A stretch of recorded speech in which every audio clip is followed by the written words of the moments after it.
Assalamualaikum Ustaz Andri. Waalaikumsalam. Ya, Afwan ini mengganggu waktunya sedikit. Jadi di sini Anda ada masalah nih menemukan suatu kasus gitu ya.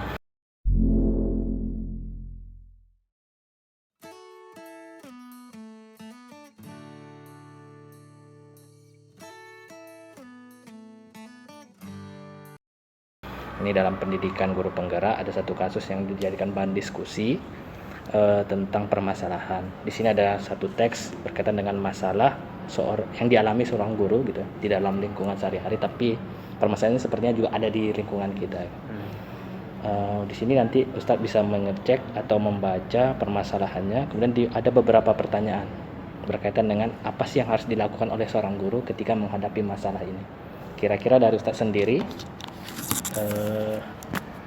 solusinya apa atau bagaimana menanggapi kasus yang ada di sini? Siap, insyaallah. Ya, silakan mungkin berikan tanggapannya, Ustaz. Apa yang harus Anda lakukan ketika menemukan kasus seperti yang dialami oleh Ibu Tati yang ada dalam.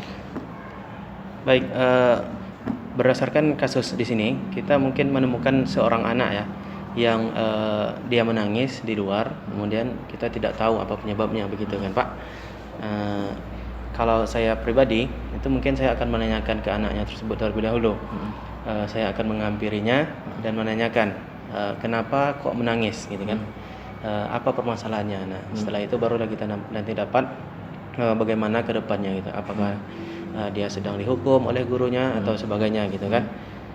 Kemudian kalau untuk menginterupsi wewenang itu mungkin ada dari kita, karena setiap guru itu mempunyai tanggung jawab kepada setiap siswa kan, Pak. Benar.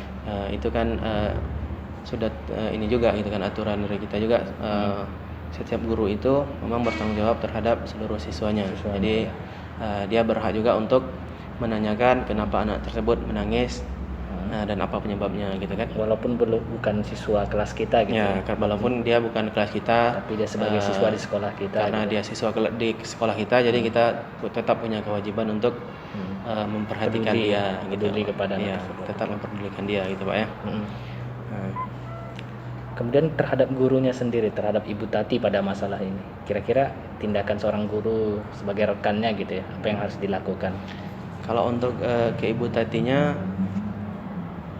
kita barangkali perlu bertanya juga gitu kan, Pak, kenapa kok menangis, dibiarkan saja gitu kan?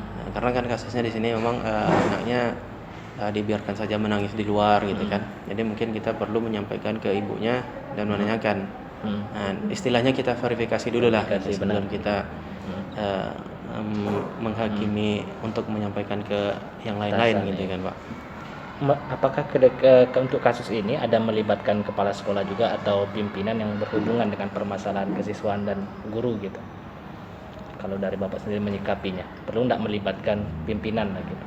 Kalau untuk kasus seperti ini sepertinya tidak lah, Pak.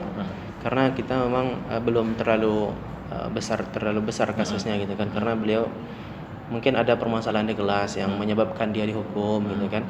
Jadi tidak melibatkan atasan lah gitu. Jadi ini bisa diselesaikan oleh wali kelasnya sendiri atau yang memimpin kelasnya gitu, Pak. Oke. Berarti pengambilan keputusan dari kita berarti memang harus memverifikasi atau mengkonfirmasi kepada murid, ke muridnya, kemudian nanti ke gurunya gitu. Dan nanti berdasarkan informasi tersebut baru nanti ditindaklanjuti kepada ditindaklanjuti bagaimananya gitu kan. Okay. Apakah ini tetap lanjut, apakah ini kita sampaikan ke kesiswaan kepala sekolah atau bagaimananya gitu kan. Mungkin demikian Pak Andri untuk pendapatnya gitu ya. Ini sangat membantu saya untuk menyikapi kasus ini. Semoga nanti dari pendapat Bapak juga akan menjadi referensi saya untuk menghandle atau mengatasi kasus-kasus yang seperti ini. Terima kasih. Assalamualaikum warahmatullahi wabarakatuh. Waalaikumsalam warahmatullahi wabarakatuh.